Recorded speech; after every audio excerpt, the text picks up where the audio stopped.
Di sebuah rumah mewah di pinggiran Jakarta, suara jeritan memecah keheningan malam. Aisyah, wanita berusia 28 tahun dengan mata hitam pekat yang selalu menyimpan rahasia, terduduk di lantai ruang tamu, dikelilingi oleh keluarganya yang marah. "Kau sudah gila, Aisyah. Bagaimana kau bisa melakukan itu pada Nadia?" teriak ayahnya, wajahnya memerah karena amarah. Aisyah menggelengkan kepala, air mata mengalir deras, tapi kata-kata tak bisa keluar dari mulutnya. Malam itu, tuduhan harassment terhadap sepupunya, Nadia, telah menghancurkan segalanya. Tapi, di balik itu semua, ada kamera pengawas yang diam-diam merekam kebenaran yang tak seorang pun duga. Aisyah lahir dan besar di keluarga Muslim konservatif di Jakarta. Ayahnya, Pak Rahman, adalah seorang pengusaha sukses yang selalu menekankan nilai-nilai tradisional. Ibu Aisyah, Bu Siti, adalah ibu rumah tangga yang taat, selalu mengajarkan anak-anaknya tentang pentingnya pernikahan dan keluarga. Aisyah memiliki adik laki-laki, Arid, yang masih kuliah, dan sepupu Nadia yang tinggal bersama mereka sejak orang tuanya meninggal dalam kecelakaan. Nadia, gadis berusia 22 tahun dengan senyum manis dan rambut panjang bergelombang, adalah aurit keluarga. Dia selalu tampak polos dan patuh, tapi di balik itu ada ambisi yang tersembunyi. Sejak remaja, Aisyah tahu ada yang berbeda dalam dirinya. Saat teman-temannya membicarakan cowok idola, Aisyah justru merasa tertarik pada gadis-gadis di sekolah. Dia menyembunyikannya dalam-dalam, takut akan reaksi keluarga. Di Indonesia, di mana masyarakat masih kuat dipengaruhi norma agama dan budaya, menjadi lesbian adalah tabu. Aisyah ingat bagaimana ayahnya pernah mengutuk berita tentang paradel di berita, menyebutnya sebagai penyakit barat yang merusak moral bangsa. Itu membuat Aisyah semakin menutup diri. Dia bekerja sebagai akuntan di sebuah perusahaan multinasional, hidup mandiri, tapi selalu kembali ke rumah keluarga setiap akhir pekan untuk menjaga kedamaian. Hubungan Aisyah dan Nadia mulai rumit sejak Nadia pindah ke rumah mereka 2 tahun lalu. Nadia sering curhat pada Aisyah tentang masalah cintanya dengan pacar-pacarnya yang tak serius. Aisyah mendengarkan dengan sabar, tapi diam-diam, hatinya berdegup kencang setiap kali Nadia tersenyum atau menyentuh tangannya secara tak sengaja. Aisyah tahu itu salah, tapi perasaan itu tak bisa dikendalikan. Dia berusaha menjauh, tapi Nadia justru semakin dekat, seolah mencari perlindungan dari kakak sepupunya yang lebih dewasa. Suatu malam, seminggu sebelum insiden itu, Nadia datang ke kamar Aisyah dengan mata sembab. "Kak, aku putus lagi." "Kenapa cowok-cowok selalu begitu?" keluh Nadia, duduk di pinggir tempat tidur. Aisyah menghiburnya, memeluknya sebentar, tapi Nadia tak melepaskan pelukannya. "Kak, Aisyah selalu baik padaku. Aku merasa aman sama kakak," kata Nadia lembut. Aisyah merasa jantungnya berhenti sejenak. Dia mundur pelan, tapi Nadia menatapnya dengan mata yang aneh, seolah ada maksud tersembunyi. Malam itu, Aisyah tak bisa tidur, bergulat dengan rasa bersalah dan keinginan yang terlarang. Keesokan harinya, keluarga berkumpul untuk makan malam. Pak Rahman membicarakan rencana pernikahan Aisyah. "Sudah waktunya kau menikah, Aisyah. Umur 28 bukan lagi muda. Ada anak teman ayah yang bagus, dokter muda." Aisyah mengangguk setengah hati, tapi dalam hati, dia tahu itu tak mungkin. Nadia tersenyum tipis, seolah menikmati ketidaknyamanan Aisyah. Saat itu, Aisyah tak sadar bahwa Nadia telah merencanakan sesuatu. Nadia, yang sebenarnya iri dengan kebebasan Aisyah dan ingin menguasai harta keluarga, melihat orientasi seksual Aisyah sebagai senjata. Malam insiden terjadi saat keluarga pergi ke acara pernikahan saudara. Hanya Aisyah dan Nadia yang tinggal di rumah. Nadia mengajak Aisyah minum teh di ruang tamu. "Kak, aku punya rahasia," kata Nadia tiba-tiba. Dia mendekat, menyentuh lengan Aisyah, dan berbisik sesuatu yang membuat Aisyah kaget. Aku tahu kakak suka perempuan. Aku lihat cara kakak memandangku. Aisyah membeku, tapi sebelum bisa bereaksi, Nadia mencium pipinya dengan cepat. Aisyah mendorongnya mundur, apa yang kau lakukan, Nadia? Tapi Nadia tersenyum licik dan berlari ke kamarnya, meninggalkan Aisyah bingung. Beberapa jam kemudian, keluarga pulang dan menemukan Nadia menangis histeris. Kak Aisyah. Dia mencoba menciumku. Dia bilang dia suka aku, tuduh Nadia. Keluarga kaget. Pak Rahman langsung marah besar, memanggil Aisyah dan menamparnya. Kau sudah merusak keluarga ini. Bu Siti menangis, Arif memandang kakaknya dengan kecewa. Aisyah mencoba membela diri, tapi tak ada yang percaya. Mereka mengusir Aisyah dari rumah malam itu juga. Aisyah pergi ke apartemen kecilnya di pusat kota, hancur. Tapi, dia ingat ada kamera chip di ruang tamu yang dipasang ayahnya untuk keamanan. Mungkinkah itu merekam semuanya? Di apartemen, Aisyah menghubungi sahabatnya, Lina, satu-satunya orang yang tahu rahasianya. Lina juga lesbian, hidup tersembunyi di masyarakat. Kau harus dapatkan rekaman itu, Aisyah. Itu satu-satunya cara membuktikan kebenaran, saran Lina. Aisyah ragu. Jika rekaman itu dilihat, rahasia lesbiannya akan terbongkar sepenuhnya. Apakah dia siap menghadapi konsekuensi? Malam itu, Aisyah bergulat dengan pikiran. Menjadi lesbian di Indonesia berarti hidup dalam bayang-bayang. Banyak teman yang dia kenal melalui komunitas online harus sembunyi, takut ditolak keluarga atau bahkan dianiaya. Tapi tuduhan ini bisa menghancurkan karir dan hidupnya. Dia harus bertindak. Keesokan paginya, Aisyah kembali ke rumah keluarga dengan hati berdebar. Pak Rahman membukakan pintu dengan wajah dingin. Apa lagi yang kau mau? Kau sudah cukup membuat malu keluarga. Aisyah memohon, ayah, tolong ingkan aku lihat rekaman chat. Itu akan buktikan aku tak bersalah. Pak Rahman ragu, tapi Bu Siti membujuknya. Mereka duduk bersama di ruang keluarga, Nadia duduk di sudut dengan wajah pucat. Saat rekaman diputar, kebenaran terungkap, Nadia yang mendekati Aisyah, Nadia yang mencium, Aisyah yang mendorong mundur. Keluarga terdiam. Nadia menangis, Ma. Aku takut Kak Aisyah ambil semuanya. Ternyata, Nadia iri dan ingin Aisyah diusir agar dia jadi pewaris utama. Tapi kebenaran itu membuka luka baru. Pak Rahman menatap Aisyah, jadi apa yang Nadia katakan benar. Kau suka perempuan. Aisyah mengangguk pelan, air mata mengalir. Itu adalah momen come out yang tak direncanakan. Keluarga hancur. Bu Siti menangis, bagaimana bisa anakku seperti ini? Apa salah kami? Arif pergi tanpa kata. Aisyah meninggalkan rumah dengan hati hancur, tapi juga lega. Kebenaran telah dibayar dengan harga mahal, kehilangan keluarga. Setelah kejadian itu, Aisyah kembali ke apartemennya, tapi dunia seolah runtuh. Telepon dari keluarga tak ada lagi. Hanya Lina yang datang membawa makanan dan dukungan. Kau kuat, Aisyah. Ini langkah pertama menuju kebebasan, kata Lina sambil memeluknya. Tapi Aisyah ragu. Di Indonesia, kebebasan bagi sering kali berarti kesepian. Dia ingat cerita teman-temannya di grup online, ada yang diusir dari rumah, ada yang dipaksa menikah, bahkan ada yang mengalami kekerasan.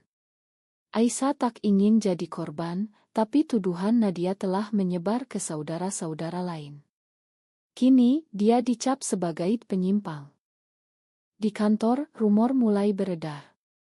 Rekan kerja Aisyah, yang sebagian besar konservatif, mulai menjauh. Bosnya, Pak Budi, memanggilnya ke ruangan. Aisyah, aku dengar ada masalah keluarga. Kalau itu mempengaruhi kerja, kau tahu konsekuensinya. Aisyah mengangguk, tapi dalam hati, dia tahu ini awal dari diskriminasi. Malam itu, dia bertemu Lina di sebuah kai kecil di Tamrin, tempat komunitas sering berkumpul diam-diam. Aku harus lawan ini, kata Aisyah. Lina setuju, tapi hati-hati. Masyarakat kita belum siap. Sementara itu, di rumah keluarga, Nadia merasa bersalah. Dia tak menyangka rencananya akan membongkar rahasia Aisyah sepenuhnya. Pak Rahman duduk termenung di masjid, berdoa agar anaknya sembuh. Bu Siti mencoba hubungi Aisyah, tapi tak diangkat. Arid, yang diam-diam mendukung kakaknya, mulai mencari informasi tentang LGBTI. Dia menemukan artikel online tentang bagaimana orientasi seksual bukan pilihan, tapi bawaan. Tapi, dia takut bicara pada ayahnya. Aisyah memutuskan untuk konfrontasi Nadia secara pribadi. Dia datang ke rumah saat keluarga tak ada. Nadia membuka pintu dengan wajah ketakutan. Kak, Ma. Aku tak bermaksud. Aisyah memotong, kenapa kau lakukan itu? Apa salahku padamu? Nadia menangis, menceritakan irinya pada Aisyah yang mandiri dan dicintai ayah. Aku takut ditinggal. Aku pikir kalau kakak pergi, aku bisa jadi pusat keluarga. Aisyah marah, tapi juga kasihan. Kau tak sadar betapa kau hancurkan hidupku. Sekarang semua tahu aku lesbian. Apa kau tahu artinya itu di sini? Nadia menggeleng, tapi Aisyah pergi dengan hati berat. Konflik memuncak saat Pak Rahman memanggil pertemuan keluarga besar. Saudara-saudara dari Bandung dan Surabaya datang. Mereka mendengar cerita dari Nadia, tapi Aisyah tak diundang. Di sana Pak Rahman mengumumkan, Aisyah bukan lagi bagian keluarga. Kita harus lindungi nama baik. Bu Siti protes pelan, tapi tak berani lawan. Arid diam, tapi malam itu, dia hubungi Aisyah. Kak, aku percaya padamu. Aku baca tentang LGBTI. Itu bukan salahmu. Aisyah menangis, akhirnya ada dukungan dari keluarga. Tapi, betrayal datang dari tempat tak terduga.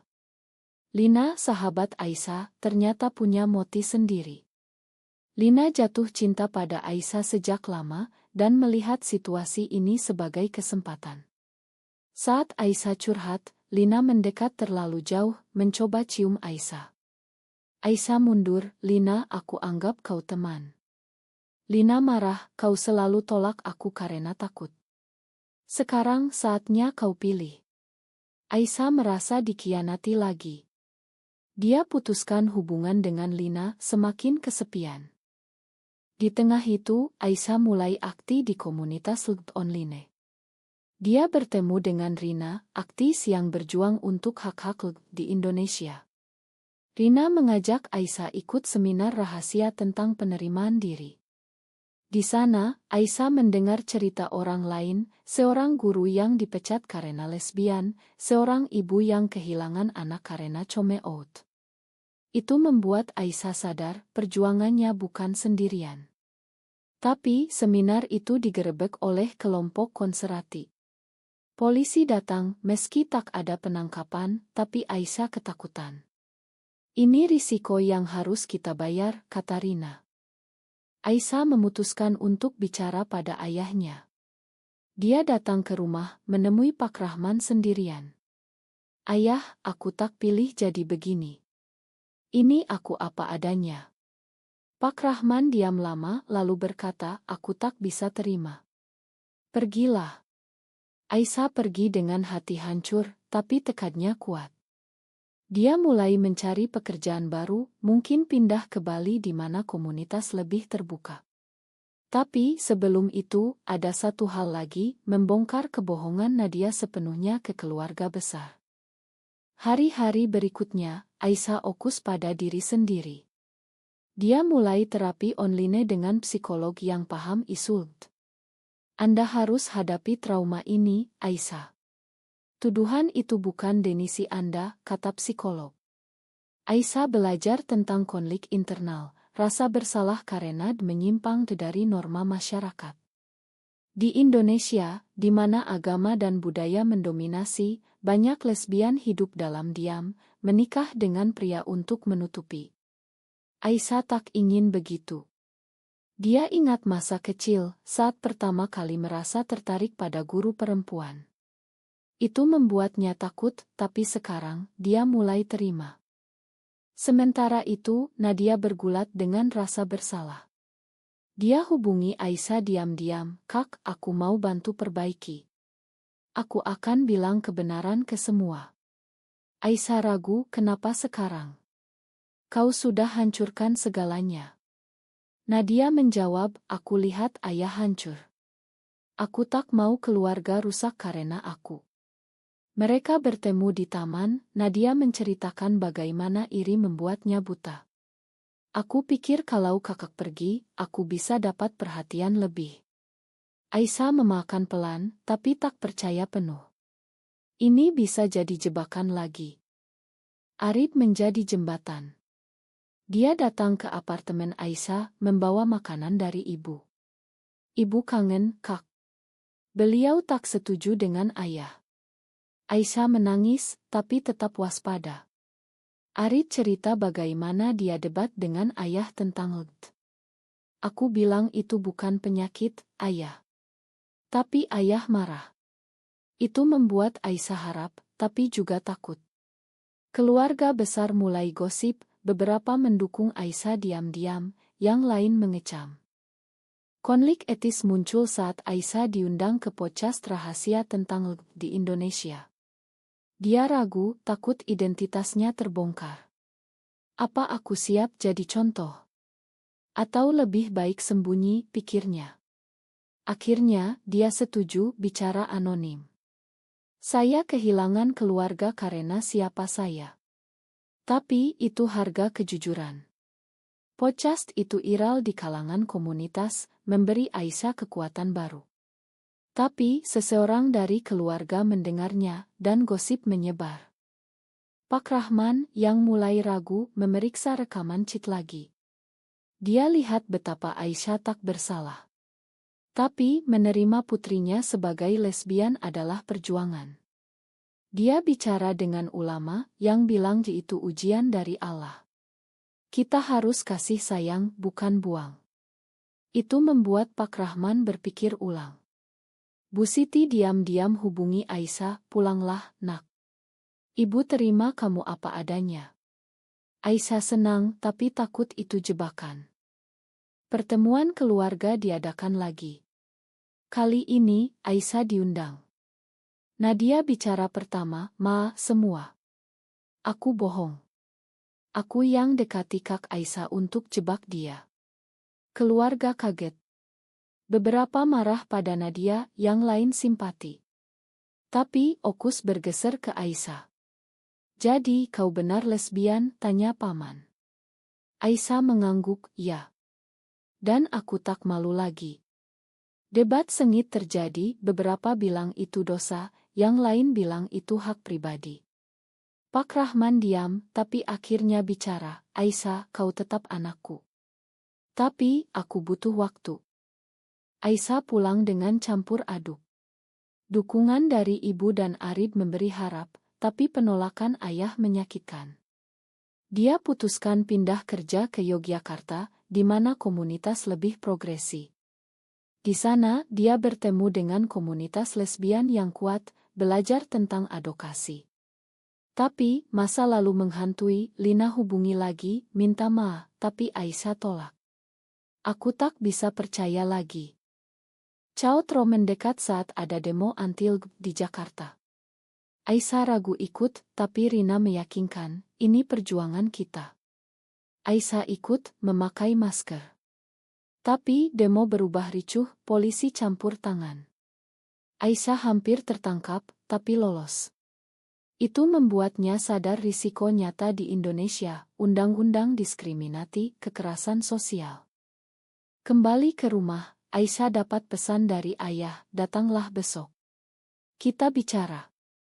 Aisyah pergi dengan hati berdebar. Apakah ini rekonsiliasi atau pengkhianatan terakhir? Pertemuan dengan ayah berlangsung tegang. Pak Rahman duduk di ruang tamu, Al-Quran di tangan. Aisyah, aku baca banyak. Ulama bilang kita harus kasih sayang. Tapi, aku tak bisa terima gaya hidupmu. Aisyah menjawab, ini bukan gaya hidup, ayah. Ini siapa aku. Debat panjang terjadi tentang agama, masyarakat, dan moral. Pak Rahman cerita masa mudanya, bagaimana masyarakat Indonesia berubah dengan pengaruh global. Dulu kita tak ada masalah seperti ini. Aisyah balas, itu karena orang seperti aku sembunyi. Sekarang kami ingin hidup bebas. Akhirnya Pak Rahman bilang, kau boleh pulang, tapi jangan bawa itu ke rumah. Aisyah pergi dengan kecewa, tapi itu langkah kecil. Nadia yang kini dicap pembohong kehilangan kepercayaan keluarga. Dia pindah ke asrama kampus, mencoba perbaiki diri. Tapi, dia hubungi Aisyah lagi, Kak, aku mau bantu advokasi. Aku salah besar. Aisyah ragu, tapi setuju bertemu. Di pertemuan, Nadia cerita bagaimana iri berakar dari trauma kehilangan orang tua. Aku takut sendirian. Aisyah memakan, tapi bilang, Ma tak hapus luka. Hubungan mereka mulai pulih, tapi rapuh. Betrayal baru datang dari Arid. Meski mendukung, Arid takut tekanan sosial. Saat teman kuliah tanya tentang kakaknya, Arid bohong, itu rumor salah. Aisyah tahu dari pesan, hati hancur. Bahkan adikku tak bisa bela aku sepenuh hati. Itu membuat Aisyah semakin bergantung pada komunitas. Di Yogyakarta, dia ikut kelompok dukungan, bertemu wanita lain dengan cerita serupa. Satu di antaranya, Maya, menjadi teman dekat. Maya, yang pernah dipaksa menikah dan cerai, bilang kita bayar mahal untuk jadi diri sendiri. Konflik sosial memuncak saat berita tentang Aisyah menyebar ke media sosial. Seseorang dari keluarga bocorkan cerita, dan Aisyah dapat ancaman online, penyimpang seperti kau harus dihukum. Dia takut, tapi Rina saran lapor polisi. Ini hati cerime. Aisyah lapor, tapi polisi acuh, bilang itu urusan pribadi. Itu tunjukkan betapa sistem di Indonesia masih bias terhadap LUT. Aisyah putuskan konfrontasi keluarga besar terakhir. Di acara hari raya, dia datang tak diundang. Aku di sini untuk bilang, aku tak bersalah, dan aku bangga jadi lesbian. Reaksi campur, beberapa tepuk tangan diam-diam, yang lain marah. Paman marah, kau rusak nama keluarga. Tapi Bu Siti bela, dia anakku. Pertengkaran pecah, Aisyah pergi dengan dukungan sebagian keluarga. Di Yogyakarta, Aisyah mulai hidup baru. Dia dapat pekerjaan di Ngohak Asasi Manusia, Okus pada isu LUT. Tapi, luka lama kembali saat Lina muncul lagi, minta maaf sungguh-sungguh. Aku salah, Aisyah. Aku egois. Aisyah makan, tapi tak rekonsiliasi romantis. Kita tetap teman. Cao Tro datang saat Pak Rahman sakit. Bu Siti hubungi Aisyah, ayahmu di rumah sakit. Datanglah. Aisyah pergi, menemui ayah yang lemah. Ma, nak. Aku salah tolak kamu. Aisyah menangis, aku juga ma, ayah. Itu momen rekonsiliasi, tapi Pak Rahman tambah, tapi aku tak bisa ubah pandanganku. Aisyah terima, tahu perubahan butuh waktu. Dengan ayah pulih, keluarga mulai pulih pelan. Nadia ikut terapi, belajar tentang empati. Arid jadi lebih berani, bela kakaknya di kampus. Bu Siti jadi jembatan, sering kunjungi Aisyah di Yogyakarta. Tapi, masyarakat luar tetap keras. Aisyah ikut kampanye online untuk undang-undang anti-diskriminasi, tapi dapat backlash.